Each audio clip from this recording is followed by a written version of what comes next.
기타 내용은 주보를 참조하시기 바랍니다. 자, 이 시간에는 우리 말씀 바로 보도록 하겠습니다. 마태복음 2장 2절 말씀입니다. 오늘은 우리 십계명, 오늘 다음 주 아마 그리고 1월 첫째 주까지는 십계명 내용을 잠깐 홀드하고요. 대신 저희 교회에 맞는 절기에 맞는 예배와 설교를 진행하도록 하겠습니다. 오늘은 마태복음 2장 2절 한 절 말씀입니다. 자, 한번 읽어보겠습니다. 앞에 보세요. 네. 자기 성경책 보셔도 되고요. 이 앞에 보면 다 나와 있습니다. 한번 읽겠습니다. 시작. 유대인의 왕으로 나시니가 어디 계시냐? 우리가 동방에서 그의 별을 보고 그에게 경배하러 왔노라 하니. 아멘. 오늘 제목이 뭐예요? 별을 보고 경배하러 네, 별을 보고 경배하러 왔대요. 별을 보고.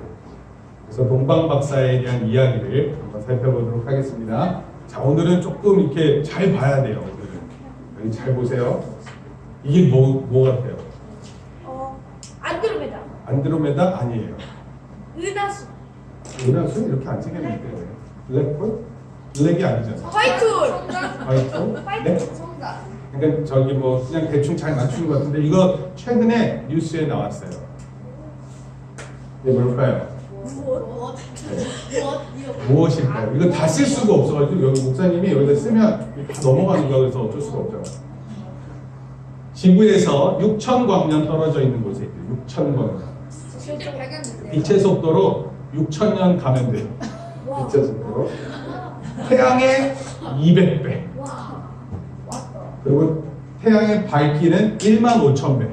태양보다 15,000배가 밝아요. 이런 걸 뭐라고 불러요? 이런 별을. 별이 죽은 거 아니에요? 죽었다고? 이렇게 반짝이는데 죽었다고 얘기하면 아니에요. 네, 이런 걸 뭐라 목성? 네, 목성은 행성이에요. 기본은 좀 가르쳐 주세요, 부모님들께서. 자, 이걸 뭐라 그러냐면 이건 슈퍼스타라고 해요. 슈퍼스타. 슈퍼스타가 뭐예요? 슈퍼스타. 스타 중에서도 가장 큰 걸 슈퍼스타라고 그러고 이렇게 반짝인다 그래서 연예인들을 그렇게 부르. 잠깐만요. 그냥 반짝 스타. 잠깐만요. 갑자기 슈퍼스타 나오고 나서 다 흔들리기 시작했어요. 연예인들이 슈퍼스타라 그러고 스포츠 잘하는 사람도 슈퍼스타라 그러는데 사실은 별을 보고 얘기하는 거였어요. 그리고 이거를 또 다른 말로 슈퍼노바, 노바라고 얘기해요. 노바. 이 슈퍼보다 더 큰 게 있어요. 여기다 안 썼는데 하이퍼노바 이렇게 부릅니다.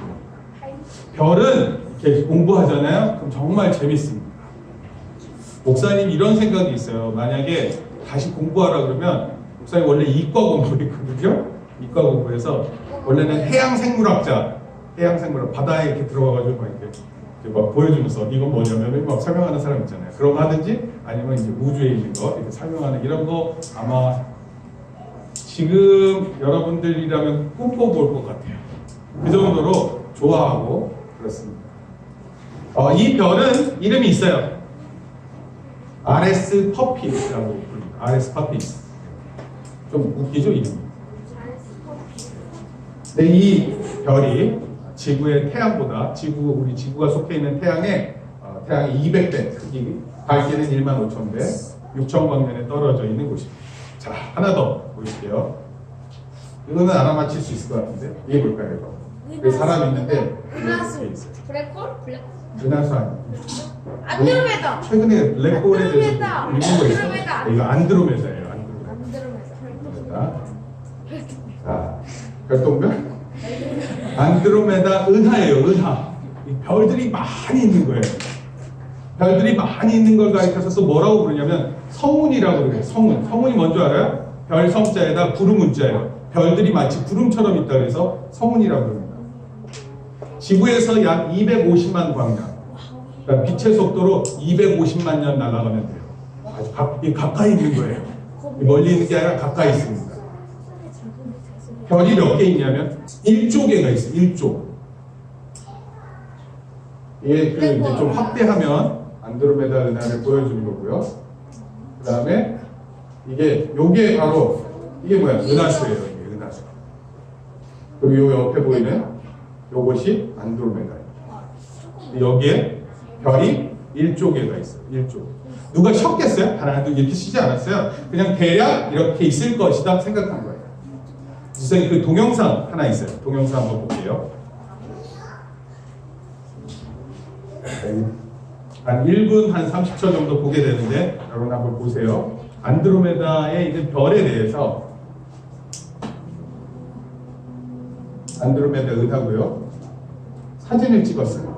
그것도 다 찍은 게 아니라 한 4분의 1 정도? 그리고 이 컴퓨터로 아주 해상도가 높은 걸로 찍었고 계속 확대하면 별이 계속 보여요. 저게 다 별이에요? 네, 저게 다 별이에요. 그 중에 빛나는 건 뭐예요?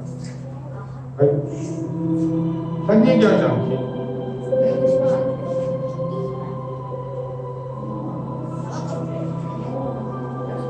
이 별들 중에는 조금 큰 별은 큰 별인 것 같고 또 어떤 것들은 이렇게 성운들이 있어요. 성운. 안드로메다 성운처럼 또 그게 있는 거예요. 은하가.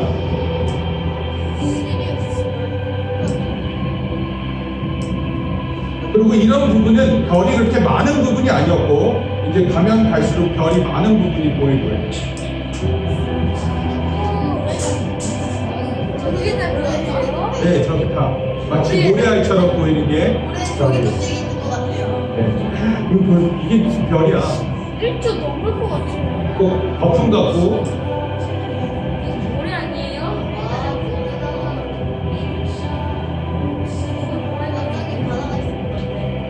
어마어마하죠?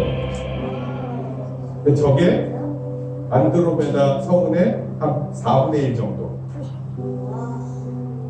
다 본 것도 아니에요. 그 우주에 저 정도가 1조의 별이 됐습니다. 네? 뭐라고요?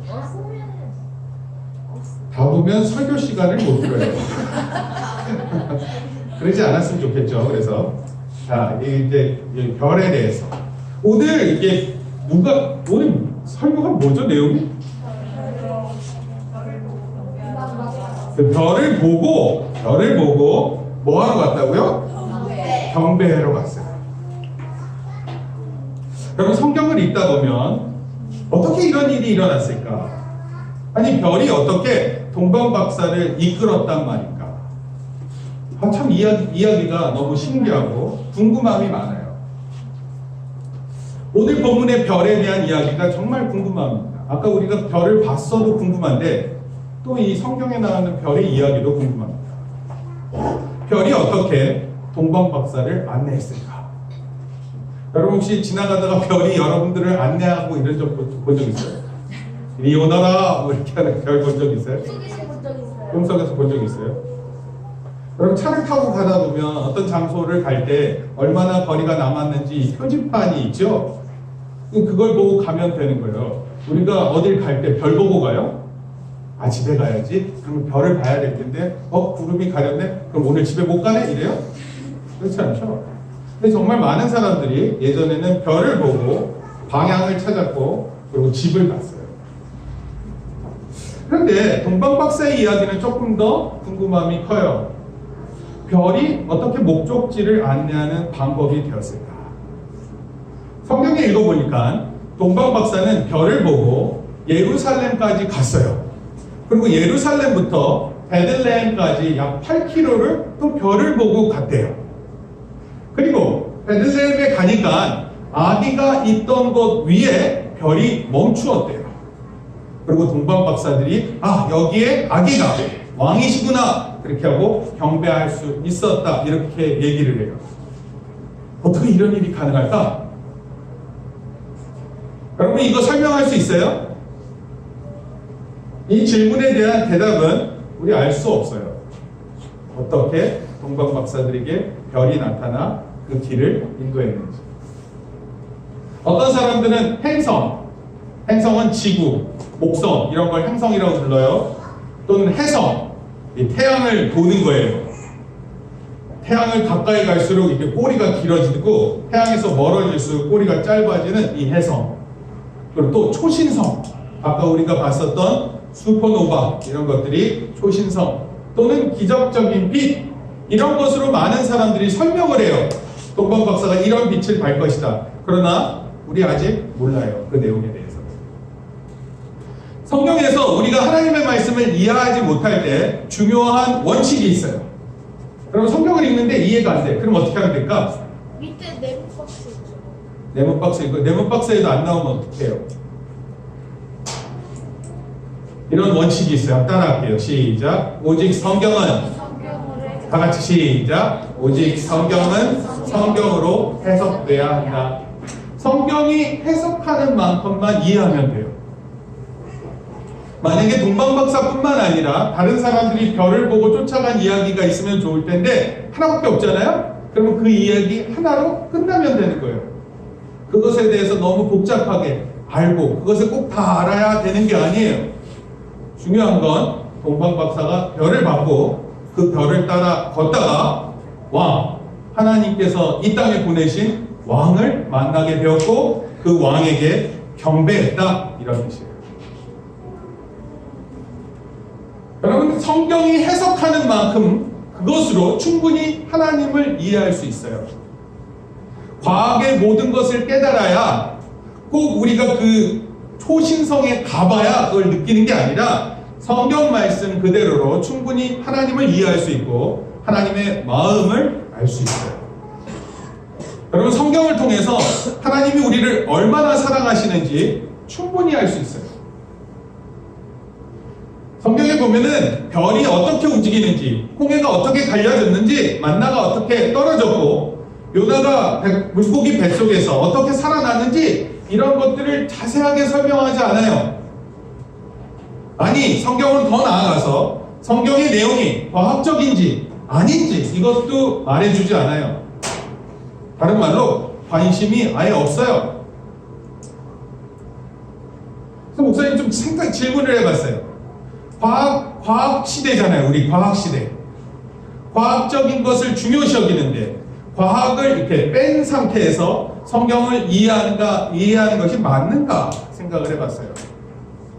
과학 없이 성경을 이해하는 게 맞아요? 틀려요? 맞아요? 여러분 우리가 과학을 배워요. 그렇지만 모든 것을 과학적으로 설명하지 않아요. 여러분 혹시 이런 거 설명해 본 적 있어요? 엄마 아빠가 나를 사랑하시는데 여러분 과학적으로 혹시 이해하세요? 엄마가 나를 사랑하는 수치로 따져보면 20, 아빠는 35, 내가 나를 사랑하는 건 100, 뭐 이러고 있어요? 이런 수치를 어떻게 따져요? 우리 그렇게 해서 사랑하지 않아요. 엄마가 혹시 과학적으로 여러분들을 사랑할 것 같으세요? 그런 거 없어요. 과학이 우리에게 분명히 도움이 되지만 이해하는데 우리 주변을 그러나 과학으로 모든 걸 이해했다고 살아가는 것이 아니에요. 오히려 성경에서 말하는 것은 이거예요. 성경 말씀을 통해서 하나님의 거룩하심을 알고 인간이 얼마나 죄악된 모습인지 알고 그리스도가 어떻게 오셨는지를 알고 그리스도가 왜 죽으셨는지를 알고 그리스도가 다시 온다는 소식 그리고 나중에는 예수님께서 심판하시겠다 이런 것에 대해서는 매우 선명하게 우리에게 전하고 있어요. 우리는 성경을 읽을 때 이런 내용에 중점을 두고 성경을 기록된 것임을 기억해야 되는 거예요. 그런데 하나님을 모르는 사람들은요, 태클이 들어와요. 태클. 야, 어떻게 그걸 믿니? 그게 도대체 뭐야? 그래서 우리랑 꼭 얘기를 할 때 보면은 이 그리스도인들이 믿으려고 하는 내용을 믿지 못하게 하려고 하는 그런 유혹들이 있어요. 그런 사람들과 막 말다툼하고 싸우고 그러잖아요? 그러면 어떻게 하나님을 기쁘게 할 것 같으세요? 하나님을 기쁘게 하지 않아요. 여러분은 기쁠 것 같으세요? 여러분도 기쁘지 않아요.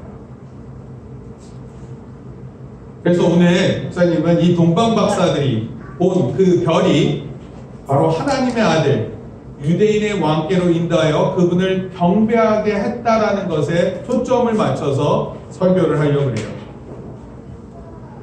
이 동방 박사들이 보고 그래서 만난 그 아기는 우리가 경배해야 할 분이었어요. 온 우주의 창조자이시고 그 하나님의 아들 예수 그리스도였어요. 또한 그 별이 움직이게, 그리고 동방박사를 이렇게 이끌고 있는 이 모든 모습들 중에서 연출하시는 분이 계셨는데, 그분이 바로 누구냐면 하나님.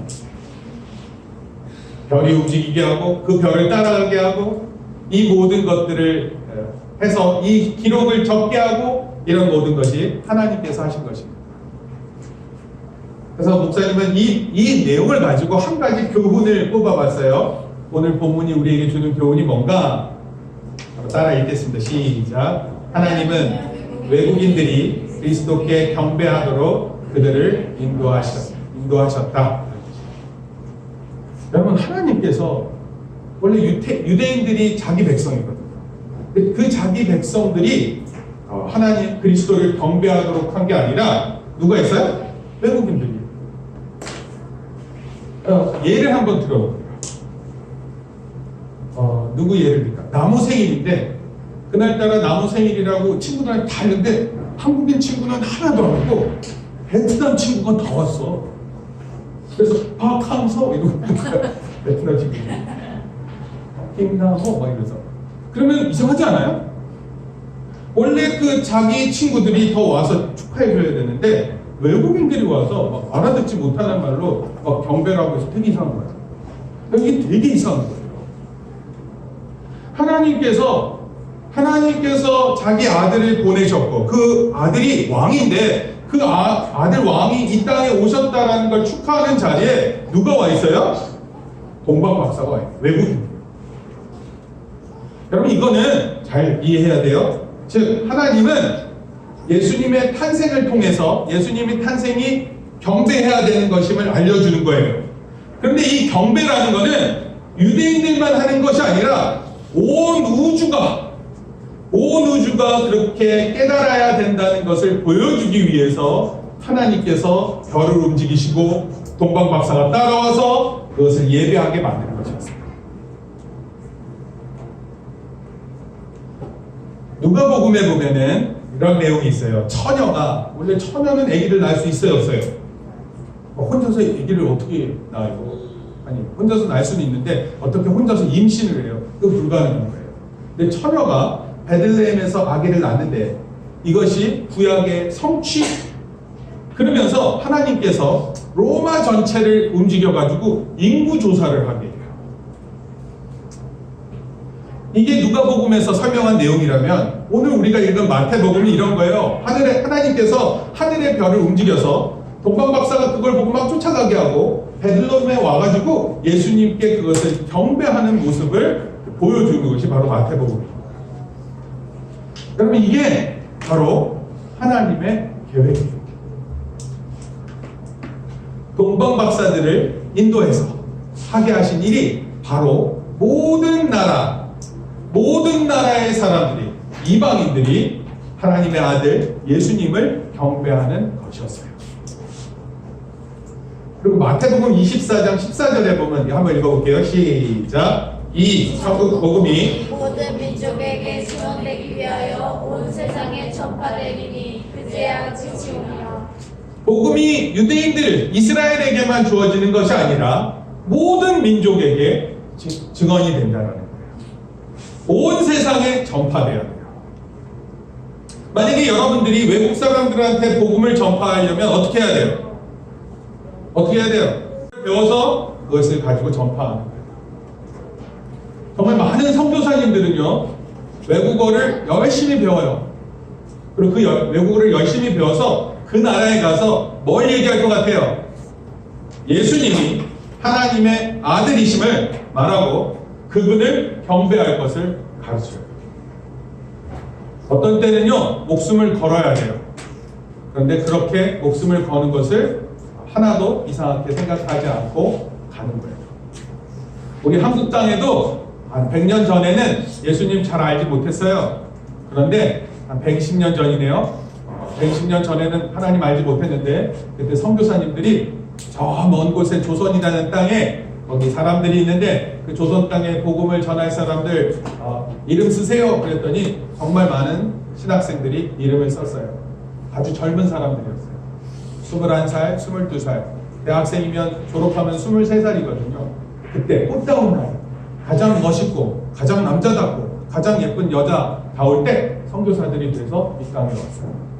그리고 온 생애를 다 바쳐서 한국말을 배우면서 복음을 전해서 오늘 우리 교회도 있는 거예요. 여러분, 이것이 놀라운 하나님의 계획이에요. 그러니까 오늘 우리도 깨달아야 되는 게 있어요. 우리도 복음을 전해야 되는 사람임을 알아야 되는 거예요. 직장에 다니시는 분들은 어른들이죠? 동료에게 말해야 돼요. 아무 때나 말하면 좀 이상하니까 날짜를 잘 잡아서 얘기해야 됩니다. 내가 가만 보니까 자네 힘든 것 같은데 내가 힘들지 않게 하는 거 알려줄게 하면서 알려주는 거예요. 동료들에게, 그냥 동료들하고는 친하게 지내면서 같이 일하는 사람이거든요. 또 이웃하고 같이 지내면 그 이웃들에게 전하는 거예요. 집에 있는 친척이나 가족들이 있으면 그 사람들에게 복음을 전하는 거예요. 오늘 목사님은 아침 8시에 발인 예배가 있어서 다녀왔어요. 8시에 가서 다녀왔는데 목사님은 다 같이 예배 드릴 줄 알았는데 다 같이 예배 드리지 못했고 거기에 우리 박 집사님 두 분하고 주찬이 같이 예배를 드렸어요. 그리고 그곳에서 하나님 말씀을 전했어요. 찬송했어요. 평화 평화로다 하늘 위에서 내려오네. 여러분, 슬픈 마음이 많을 때 목사님이 어떻게 도와드릴 수 없어요. 그런데 정말 하나님께서 위로해 주세요. 예배했어요. 여러분, 때로는 우리의 삶에 하늘의 위로가 필요할 때가 있습니다. 하나님의 사랑이 정말 절실할 때가 있습니다. 찾아가는 거예요. 그런 사람들을 불쌍히 여기고 찾아가는 거예요. 요한복음 4장 23절에 보면은 시작. 아버지께서는 자기에게 이렇게 예배하는 자들을 찾으십니다. 여러분, 하나님이 목사님 주목해볼까? 예배하는 사람들이지 그 사람을 하나님께서 찾겠다고 했어요. 어떻게 보면 우리는 지금 예배를 통해서 하나님을 찾고 있는 거 아니에요? 근데 예배하는 사람들을 하나님께서 마중 나가시겠다. 너 나를 찾으면 내가 너를 찾겠다. 이렇게 약속하셨어요. 여러분, 하나님의 목적은 동일하세요. 그의 아들을 경배하는데 열방이라는 건 뭐냐면 모든 나라 이런 뜻이에요. 모든 나라들이 경배하게, 또 모든 민족이 경배하게 하는 것이 바로 하나님이 가지신 목적이에요. 모든 열방이 진정한 예배 가운데 그리스도께서 영화롭게 되고 확대되는 것이 이 세상에 있는 존재 이유예요. 여러분, 별이 빛을 발했는데 우리가 아까 사진으로 봤을 때 정말 수많은 별들이 빛을 발하고 있잖아요. 이해돼요? 안드로메다만 하더라도 우주에서 정말 작은 거예요. 빛이 나는 거예요. 참고로 우리가 사는 동네에서는 잘 볼 수가 없어요. 여기 사는 동네가 너무 밝아서 빛을 볼 수 있어요. 아주 컴컴하거나 아니면 또 공기가 깨끗해야 돼요. 요즘에 미세먼지 많고 그러면 별을 볼 수 없어요. 옛날에는 참 별을 많이 볼 수 있었어요. 근데 지금은 별을 보기가 그렇게 쉽지 않아요. 여러분, 근데 이 빛을 발하는 이유가 뭔지 아세요? 이게 동방 박사의 별을 통해서 우리가 이해한다면 그 별에 빛이 나는 이유는 이 세상의 왕의 아드님이 태어난다는 사실을 보여주기 위해서 빛을 내고 있습니다. 그럼 모든 것들은 목적이 있어요. 그런데 이것이 예수님께 초점이 맞춰져 있어요. 여러분, 예수님은 아마도 우리를 비추시는 빛이 되시는 거예요. 어쩌면 우리가 아플 때 우리를 치료하시는 빛이 될 수 있어요. 우리가 어떨 땐 우리의 마음이 어두울 때가 있어요. 슬픔이 많고 괴로움이 많아서 마음이 어둡잖아요. 마음이 어두울 때 자기 마음이 잘 보여요? 잘 안 보여요. 그때 예수님의 빛을 받는 거예요. 그러면 내 마음을 알 수 있을까요? 없을까요? 알 수 있어요. 그래서 그때 깨달아요. 이렇게 살면 안 되는구나. 이런 걸 깨달을 수 있어요. 예수님을 내 안에 모실 때, 그 예수님 앞에 나아가 경배할 때 참다운 빛이 나에게 비춰지고 그 빛을 통해서 나를 보게 되는 거예요. 사실 동방 박사가 어떻게 그 예수님을 알았고 그 예수님께 어떻게 경배했는지는 성경에 잘 나와 있어요. 그런데 오늘 목사님이 두 가지로 살펴보려고 하는 게 뭐냐면 경배했던 동방 박사의 마음, 그리고 당시 경배하지 않던 사람들의 마음이 있어요. 그것을 두 가지로 살펴보려고 합니다. 첫째, 한번 읽어볼게요. 시작. 예수 그리스도를 경배한 동방 박사의 마음에서 예수님이 전 인류를 위하여 계시다는 걸 알게 됩니다. 예수님은 단순히 유대인의 왕 또는 이스라엘의 왕이 아니셨고 온 인류의 그리고 온 우주의 왕이십니다. 메시아 또는 그리스도 이렇게 표현해요. 우리 크리스마스 할 때 쓰는 크리스가 뭐냐면 그리스도라는 뜻이에요. 그리스도. 그러니까 예수님이 태어나신 날을 크리스마스라고 얘기를 하는데 그것이 바로 그리스도 또는 메시아 이 표현을 하는 것입니다. 먼저 동방박사에 대해서 조금 얘기를 해볼게요. 동방박사 할 때 동방은 뭐냐면 동쪽에서 온 이런 뜻이에요. 동쪽에서. 그리고 박사는 우리 옛날 표현에 무조건 좀 똑똑하면 어우 김 박사님 막 이렇게 얘기했어요. 아마도 그렇게 갖다 붙여 표현이에요. 그런데 이거는 어떻게 보면 원어로는 M-A-G-I 마귀 이렇게 표현해요. 마귀가 아니라 마귀예요. 마귀라는 단어에서 뭐가 나왔냐면 magician이라는 표현이 나왔어요. magician. 매직 알죠? 매직하는 사람. 이 사람은 좀 특별한 사람이에요. 물론 요즘에는 이제 속임수를 잘 쓰는 사람 이렇게 이해할 수 있는데 이 마술사라는 것은 일종의 대단한 능력을 가진 사람이었어요. 이걸 또 옛날에는 뭐라고 불렸냐면 wise man 이렇게 불렀어요. wise man. wise man은 현자, 현명한 사람, 똑똑한 사람. 또 옛날에는 요즘에는 어떤 사람으로 부르면 되냐면 별 보고 뭘 이렇게 생각하는 사람들이니까 천문학자.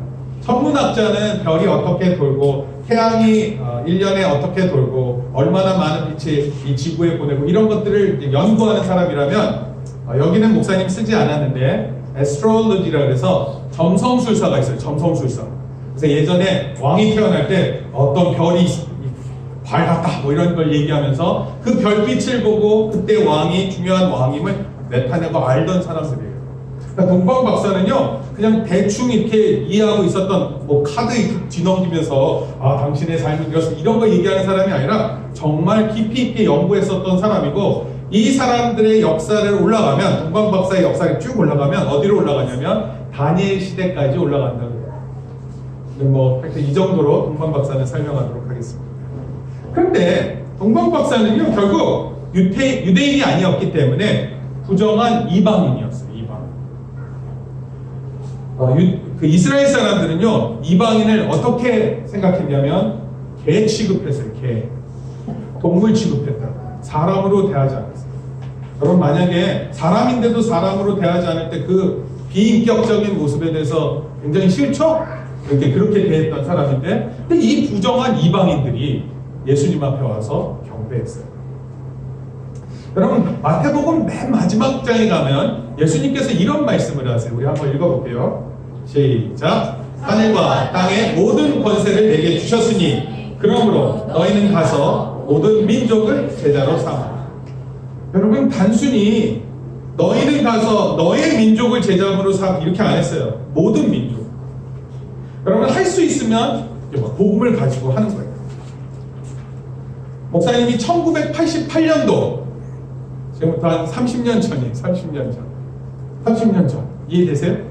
30년 전 때 목사님이 뭐하고 있었냐면 올림픽 보러 갔어요. 올림픽 보러 갔는데 그때 올림픽을 보러 가는데 그냥 보러 갈 수는 없고 장애인을 데리고 가면 이제 올림픽을 볼 수 있게 해줬어요. 그래서 장애인 한 사람을 업고 등에 업고 그 좌석까지 가는 거예요. 그때 당시는 이렇게 편리하게 그 장소를 가지 못했어요. 그래서 휠체어하고 이런 걸 다 들고 갔어요. 그래서 같이 앉아서 보고 그랬습니다. 놀랍죠? 그리고 목사님이 그때 교회에서 청년부 회장을 했는데 그때 그 청년부 회장 팀을 짜가지고 올림픽 공원 가가지고 외국인들 보이잖아요? 물어봤어요. Where are you from? 어디서 왔어요? 그러면 막 각 나라에 있을 거 아니에요? 그럼 우리가 여기 소책자가 있었어요. 소책자가 있어서 거기 프랑스 사람이면 프랑스말, 일본 사람은 일본말. 이거를 그냥 떠듬떠듬 읽는 거예요. Jesus is our Lord. 예수님은 우리의 구주가 되신 이런 거를 프랑스 사람한테 읽어달라 그러는 거야. 그럼 프랑스 사람이 읽어주면 우리 따라 배우는 거예요. 그렇게 해서 나갔어요. 올림픽 공원 찾아가가지고 외국인들 만나서 하고, 그리고 그때 아직도 기억나는데 목사님은 찬송을 막 부르고 있는데 어떤 외국인이 지나가다가 자기가 그 노래를 안 돼요. 그러더니 옆에서 같이 노래를 부르는 거예요. 찬송을 하는데 너무 좋았어요. 왜냐하면 서울 올림픽이니까 외국인들 많이 올 거 아니에요. 그래서 그때 복음 전하러 나갔어요. 잘한 것 같아요? 잘 모르겠어요. 잘 모르겠어요? 너희는 가서 시작. 읽으세요. 시작. 너희는 가서 모든 민족을 제자로 삼아. 네. 모든 민족을 향해서 나아가는 게, 그때 목사님은 나갈 수가 없었거든, 외국으로. 그러니까 외국 사람들이 오는 때 내가 가야지 하고 나간 거예요. 그리고 청년들이, 우리 대학생들이 모여서 복음 전했어요. 복음 잘 전했냐고요? 잘 모르겠어요. 그렇지만 우리가 할 수 있는 방법이 이것이다 생각하고 나갔어요. 외국인 만나면 되게 막 키득키득 웃고 그래요. 그렇죠? 근데 우리는 분명했어요. 어느 나라 사람이에요? 그게 확인되면 그걸 딱 찾아가지고 읽게 해주고 같이 연습하고 그랬어요. 뭔지는 모르지만 분명하게 우리가 그렇게 하고 싶었어요. 그런데 그것이 바로 제자 삼기 위한 노력인 거예요. 어떤 사람은 그 일을 통해서 진짜 외국을 나가는 사람도 있었어요. 목사님도 나갈 뻔했어요. 한 7, 8년 전인 것 같은데 인도의 벵갈로어라는 곳에 선교사로 갈 뻔했어요. 거기 영어로 하거든요. 목사님 그 인도 한번 간 적이 있어요. 그랬더니 인도에 한번 가서 거기서 영어로 한번 설교를 했더니 뭐라 그랬어요, 인도 사람들이. 갔으면 여러분들 못 보는 거예요. 그런데 선교사님들은 대부분 그렇게 나가서 복음을 전하는 거예요. 그것이 바로 제자 삼는 거예요. 제자를 삼는다는 것, 이것이 우리 예수님이 오늘 우리에게 부탁하시는 말씀이세요. 또 예수님이 가장 원하시고 가장 기뻐하시는 일이에요. 목사님 보세요. 여러분들 열심히 공부하세요. 우리 어른들은 열심히 일하세요. 그래서 최종적으로 해야 되는 게 뭐라고요? 제자 삼는 거예요. 따라합시다. 제자 삼자. 지금은 여러분 밑에 갈 사람이 아무도 없어요. 그렇죠? 효은이 밑으로 누가 오겠니? 너 이거 와, 내 제자 돼. 그러면 누가 효은이한테 하리냐고 그린이도 안 갈지도 몰라 너한테. 그런데 언젠가는 정말 우리가 뛰어난 자리에 있거나 또 어른이 되고 그러면은 그 말할 수 있는 자격이 생겨요. 그럼 그때 제자 삼는 일을 할 수 있는 저와 여러분들이 꼭 돼야 돼요. 그것이 우리 예수님께서 가장 기뻐하시는 일입니다. 목사님 봐야 돼요. 여러분 예배에 집중하지 않으면 안 돼요. 대부분은 다 잘 집중하고 있어요. 근데 정말 집중해야 돼요. 이 앞에 있으면요 다 보여요. 다 보입니다. 이사야서 60장 3절 말씀 한번 읽어볼게요. 시작. 나라들은 내 빛으로, 왕들은 비치는 내 광명으로 나오. 이거 더 놀라운 말씀이야. 여러분들이 비추는 빛으로 누가 나와요? 나라가 나오는데 나라가. 말이 돼요? 여러분들이 그 제자 삼기 위해서 이렇게 나가는데 그 빛이 비춰졌더니 나라가 오는 거예요. 우와, 정말 괜찮겠다, 그렇지? 또는 여러분들이 빛을 비췄더니 왕들이 나와요. 도대체 어떻게 이런 일이 있을 수 있을까? 왜 그런 줄 아세요? 아까 우리가 경배하는 그분이 누구예요? 온 우주가 경배해야 될 대상이거든요. 그러니까 나라가 나와요. 왕들이 나오는 거예요. 누구 때문에? 여러분들이 비추는 빛 때문에. 여러분 놀라운 거예요. 사실 여러분들이 대단한 게 아니에요. 예수님의 빛이 대단한 거였고 그 빛이 나라에 비춰지고 왕들에게 비춰졌더니 하나님께 나아오는 것입니다. 이런 말씀은 정말 꿈꿀만한 말씀이에요. 꿈꿀만한. 예수님의 빛을 따랐던 자들에게 비추어진 그 당신들의 빛을 통해 나라와 왕들이 나오는 것입니다. 우리에게 비추어진 이 빛 대신 예수님을 통해 우리가 빛을 비추는 거예요. 누군가에게. 우리 자신의 모습에도 구석구석 빛을 밝히는 거예요. 우리 주변에 있는 친구들, 직장 동료들, 가족들에게 빛을 비추는 겁니다. 그래서 제가 좀 순서를 좀 정해봤어요. 먼저는 우리 가족이에요. 가족에게 빛을 비춰야 돼요. 교회에서 이런 귀한 복음을 들었는데 가족에 비춰지지 않는다. 그러면 안 돼요. 아빠와 엄마가 안 믿으면 비추어야 돼요. 만약에 아들과 딸이 믿지 않으면 비춰야 됩니다. 목사님이 전하는 이 말을 진지하게 들으세요. 목사님이 장례식장에 갔는데 그럼 믿는 사람과 안 믿는 사람이 선명하게 보여요. 그리고 그것은 천국에 가면 선명하게 보일 것 같아요. 여러분 그게 안타까웠으면 좋겠어요. 나랑 같이 지내는 가족들이 천국을 못 간다 생각하면 이것처럼 안타까운 게 어디 있어요? 이것처럼 절망스러운 게 어디 있어요? 엄마는 지옥 가, 나는 천국 갈게. 이런 게 어디 있어요? 여러분 하나님이 우리에게 빛을 보내주셨고 예수 그리스도가 우리의 구원자 되심을 보여줬다면 여러분 하나님 잘 예배할 뿐만 아니라 이 빛을 잘 비춰야 돼요. 그러니까 우리의 삶이 막 살면 안 돼요. 막 행동하면 안 돼요. 막 말하면서 지내면 안 돼요. 거짓말하면 안 돼요. 거룩해야 돼요. 여러분 하나님의 말씀을 믿고 이 빛을 찾아 나서는 마음이면 이 빛을 비춰서 사랑하는 가족들 모두가 하나님께 나올 수 있게 되게 하는 마음이 되어야 돼요. 이것을 위해서 간절히 기도할 수 있어야 돼요. 여러분 구원의 소식이 크리스마스를 통해서 오는 거예요.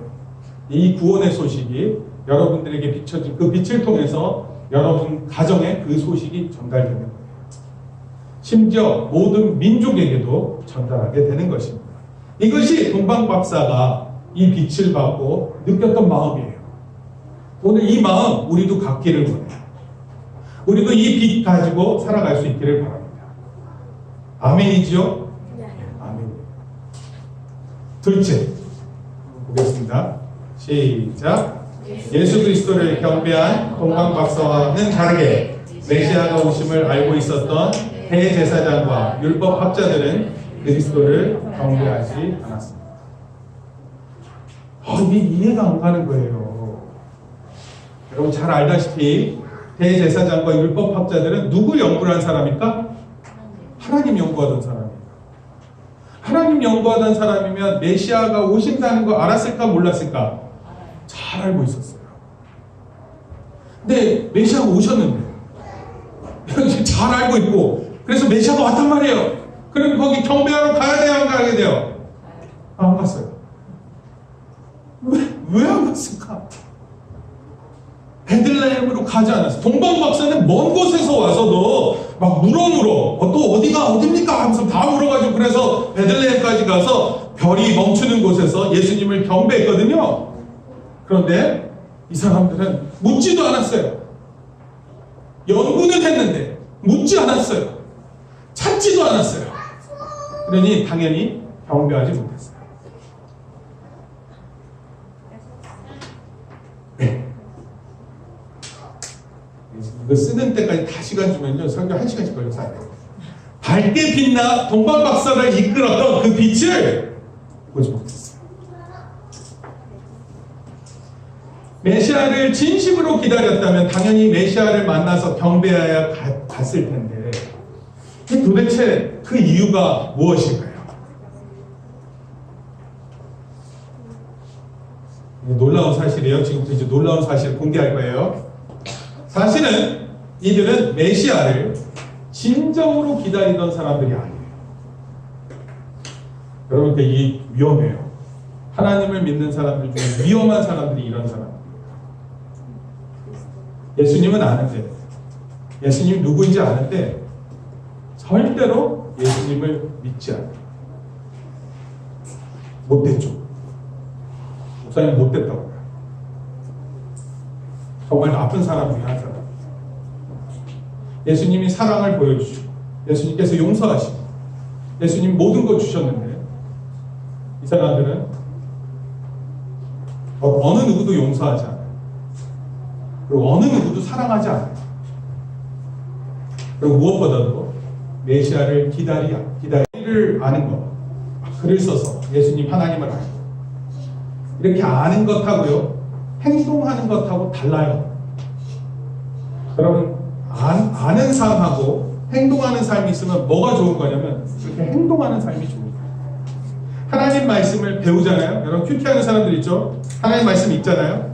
그 읽으면 그 말씀을 내 삶에 적용하려고 하는 사람이 되어야 돼요. 읽고 거기다 쓰는 거예요. 예수님은 어떠셨다?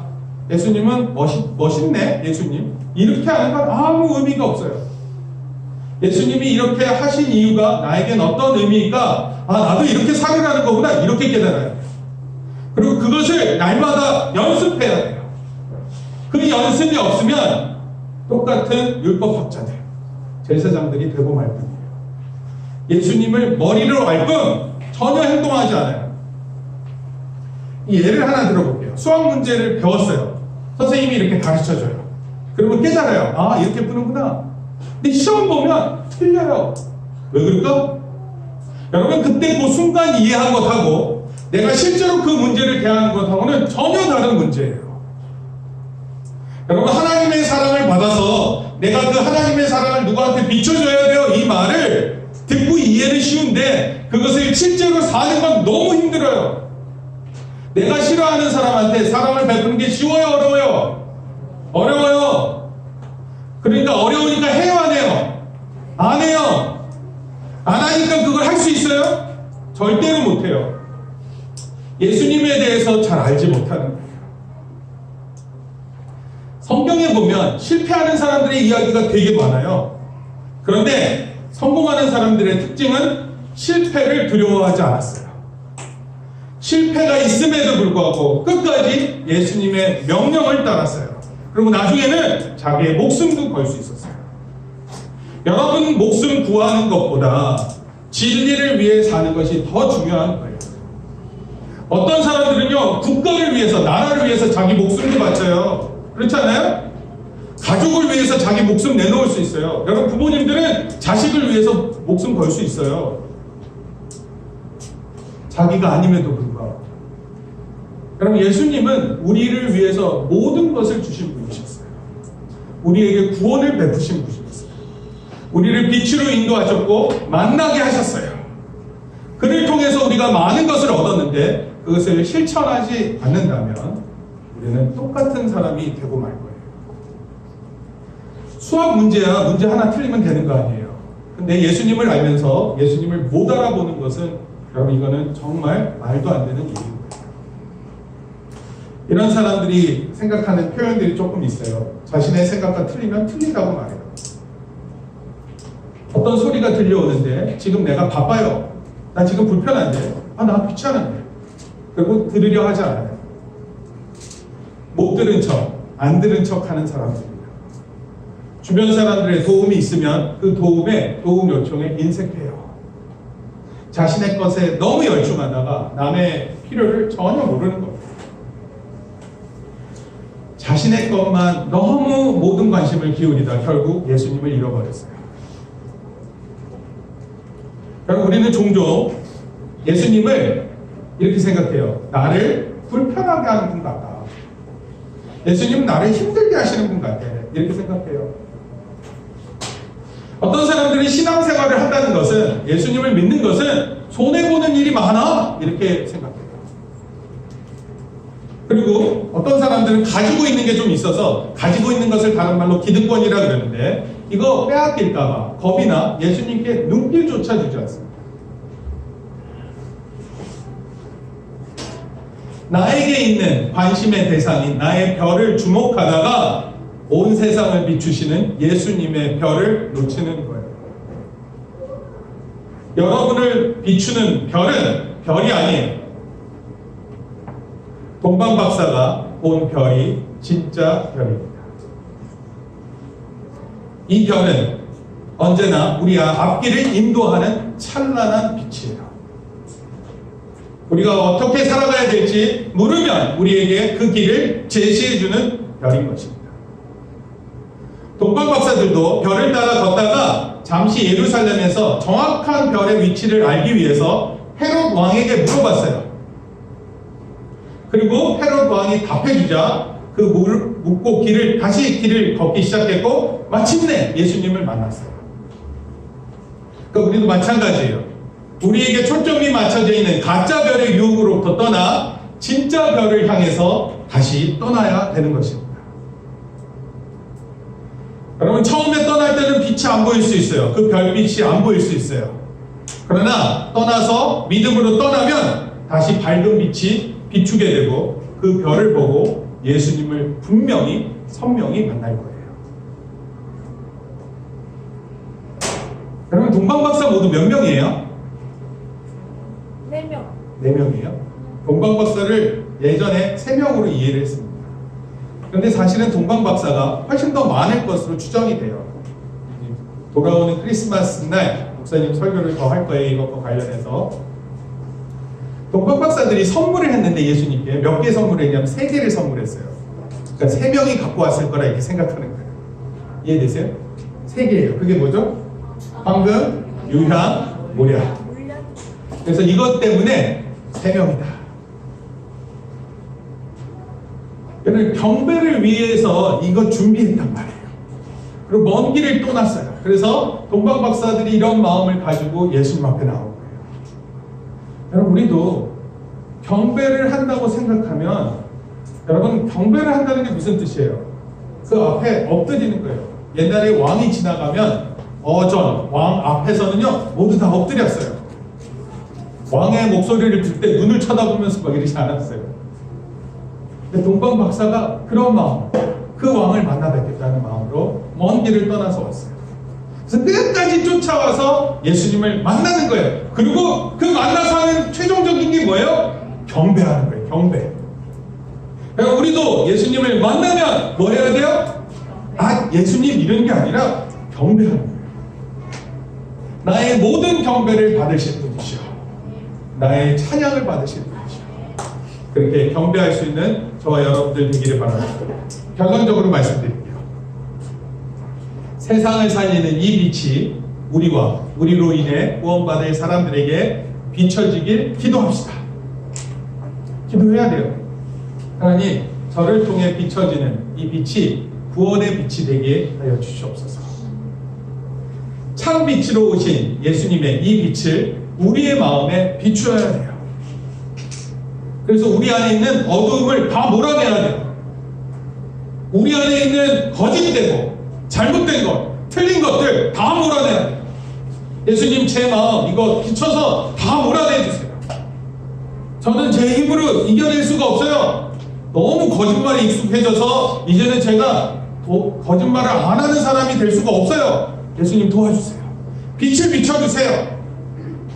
더럽고 추악한 죄악들을 몰아내야 돼요. 그리고 얘기해야 돼요. 이 예수님의 빛이 이것이 우리를 구원하는 빛이라고 전해야 돼요. 그리고 이방인들에게 이 빛이 비추어졌다고 선포해야 돼요. 여러분, 이 빛의 소식을 전해야 돼요. 때론 이 빛을 가지고 갈 때 넘어질 수 있어요. 그리고 실패할 수 있어요. 그리고 그 빛을 놓친 것 같다고 느낄 때도 있어요. 그러나 동방박사처럼 다시 일어나 묻고 구원의 별을 쫓아야 되는 거예요. 그래서 믿음의 길을 달려가는 2018년도에 동방박사들이 다 됐으면 좋겠어요. 그런 동방박사가 되어서 그 빛을 찾아 예수님을 경배하는 우리 모든 성도 되기를 예수님의 이름으로 축원합니다. 같이 기도하겠습니다.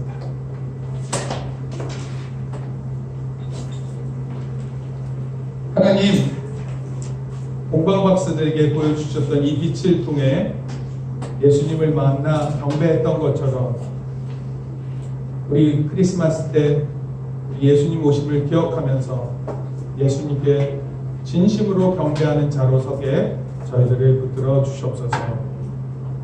많은 사람들은 카드다, 선물이다, 산타다 하며 쇼핑 시즌으로 즐기고 가족들끼리 지내는 시간으로 알고 있는데, 사실 예수님이 오신 시간은, 우리에게 오셨던 것은 우리로 경배받기 위해 오셨던 건데 우리가 이것을 놓치지 않게 도와주시옵소서. 공방박사들이 준비하고 끝까지 예수님을 찾아 만난 것처럼 우리도 준비하고 예수님을 만나 경배하는 우리 모든 성도들에게 도와주시옵소서. 우리 어린 영혼들에게 하나님 함께하여 주시옵소서. 이 예수님의 빛을 통해 또 우리 아이들이 잘 자라서 이 빛을 많은 이방인들에게, 많은 열방들에게 전하는 아이들로 커갈 수 있게 도와주시옵소서. 우리 어른들에게도 은혜를 베풀어 주셔서 이 빛의 귀한 사명을 잘 감당하게 하시고, 내가 지금 살아서 해야 하는 목적과 이유가 무엇인지 다시 한번 깨닫고 우리 안에 있는 모든 죄악들을 물리치고 빛으로 나아가는 삶을 선택할 수 있도록 주여 붙들어 주시옵소서. 감사를 드리며 예수님의 이름으로 기도합니다. 아멘. 우리 예수 우리들의 밝은 빛 찬송하고 축도하심으로 마칩니다. 그 말씀을 생각하면서 찬송합니다.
예수님 우리의 밝은 빛 되어 주셔서 오늘도 우리에게 비춰주심을 믿습니다.